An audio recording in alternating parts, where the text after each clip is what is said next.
Alden ni birthday, spotted si Alden sa Napolcom at sa office ni Attorney Ralph Kalinisan. Sabi niya, hirap mag-cup. Salamat sa surprise visit paring Alden Richard. Merry Christmas. Yun, no?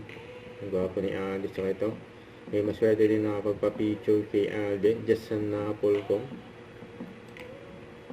Ay, napadaan pa nga sila Risa at Angel, kapatid ni Alden, na malapit na McDo ni Alden sa Santa Rosa. Yun, no?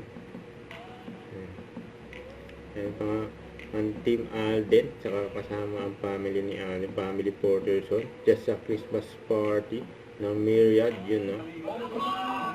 Ayun pa nga, sila April, pati April, saka si Daddy Bay.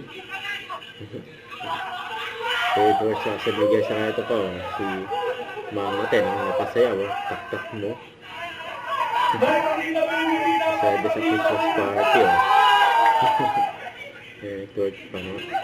Natin. Tapos si Lisa, ang punta.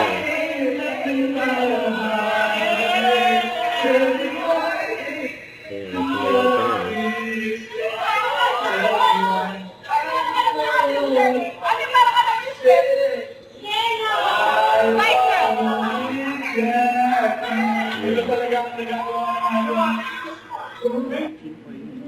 Paano mo pinipare yung sarili mo? Kailangan lang huminga every now and then. So I think yung time ko with my family is gonna be my breather for the next year, and then lagari na naman tayo. So that's what I'm excited about. Lagari King. Don't forget to subscribe, click the notification bell for more updates. This is featured in Action Love. Stay tuned for more videos. See ya.